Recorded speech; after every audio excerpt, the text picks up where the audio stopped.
జరిగిన మాట వాస్తవం. ప్రభుత్వం తరఫున నేను క్షమాపణ కూడా చెప్తున్నాను. ఎందుకంటే మనం అనుకున్న దానికంటే డబల్ 3 రెట్లు ఎక్కువ వచ్చింది.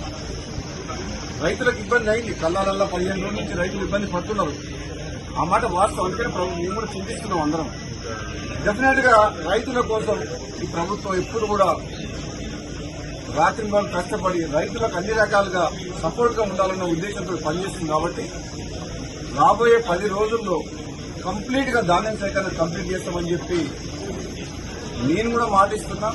ప్రత్యక్షంగా నేను కూడా ఈ గోడౌన్ హ్యాండ్ ఓవర్ చేసుకుంటానికి అధికారులతో మాట్లాడి గోడౌన్ ఓనర్ ఒప్పుకున్నా సరే బలవంతంగా నోటీస్ ఇచ్చి తీసుకోవడం జరిగింది. ఇంకొక 1,00,000 టన్నులకు తిరుమలగిరి సూర్యాపేట మండలం అక్కడ ఒకటి ఉన్నది, అది కూడా తీసుకోమని చెప్పినప్పుడు అడిషనల్ కలెక్టర్ గారితో మాట్లాడినా. వచ్చే 10 రోజుల్లో ఈ ధాన్యం సేకరణ ఎప్పుడు ఇంత ప్రాబ్లం రాలే. ఈసారి వచ్చింది ప్రాబ్లం. ఈసారి దిగుబడి ఎక్కువ రావడం వల్ల, కాబట్టి వివిధ కారణాల వల్ల ఆలస్యం అయింది. మా రైతు సోదరులందరూ కూడా దీన్ని పరిస్థితిని అర్థం చేసుకుని సహకరించాలని చెప్పేసి ప్రతిపక్ష పార్టీల అందరికీ కూడా నా విన్నపం ఏంటంటే, ఆలస్యమైన మాట వాస్తవం. మీరు కూడా ప్రజల పక్షాన చాలా సందర్భాల్లో మీడియా ద్వారా కానీ రైతుల పక్షాన మీరందరూ కూడా మీ పాత్ర పోషించింది. ప్రభుత్వం కూడా అన్ని రకాలుగా మీరు చేసిన పోరాటాన్ని కావచ్చు, మీ ప్రజల పక్షాన మాట్లాడడం కానీ రైతుల పక్షాన దాన్ని పాజిటివ్ గానే తీసుకుంటుంది. నెగిటివ్ యాంగిల్లో రాజకీయ కోణంలో రాజకీయం చేయదలుచుకోలేదు. ఎందుకంటే ఇది రైతుల సమస్య. రైతులను కాపాడుకొని వాళ్లకు అండగా ఉండాల్సిన ప్రభుత్వం, ప్రతిపక్షాలు అన్ని పక్షాలు అన్ని పార్టీల వారు సహకరిస్తే నెక్స్ట్ 10 days లో కంప్లీట్ చేస్తామని చెప్పి నేను మీడియా ద్వారా రైతులకు ప్రజలందరికీ కూడా తెలియజేస్తున్నాను. Thank you. జరిగిన మాట వాస్తవం. ప్రభుత్వం తరఫున నేను క్షమాపణ కూడా చెప్తున్నాను. ఎందుకంటే మనం అనుకున్న దానికంటే డబల్ 3 రెట్లు ఎక్కువ వచ్చింది. రైతులకు ఇబ్బంది అయింది. కల్లాలల్లా 15 రోజుల నుంచి రైతులు ఇబ్బంది పడుతున్నారు. ఆ మాట వాస్తవం. అందుకని మేము కూడా చింతిస్తున్నాం అందరం.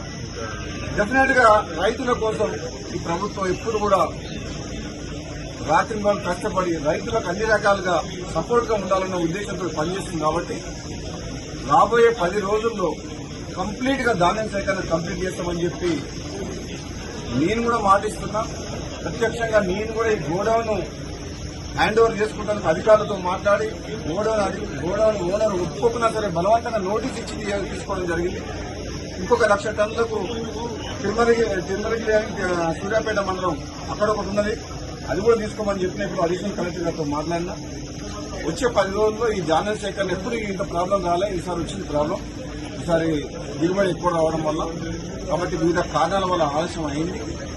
మా రైతు సోదరులందరూ కూడా దీన్ని పరిస్థితిని అర్థం చేసుకుని సహకరించాలని చెప్పేసి ప్రతిపక్ష పార్టీల అందరికీ కూడా నా విన్నపం ఏంటంటే, ఆలస్యమైన మాట వాస్తవం.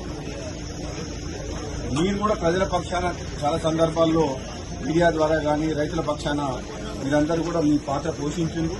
ప్రభుత్వం కూడా అన్ని రకాలుగా మీరు చేసిన పోరాటాన్ని కావచ్చు, మీ ప్రజల పక్షాన మాట్లాడడం కానీ రైతుల పక్షాన దాన్ని పాజిటివ్ గానే తీసుకుంటుంది. నెగిటివ్ యాంగిల్లో రాజకీయ కోణంలో రాజకీయం చేయదలుచుకోలేదు. ఎందుకంటే ఇది రైతుల సమస్య.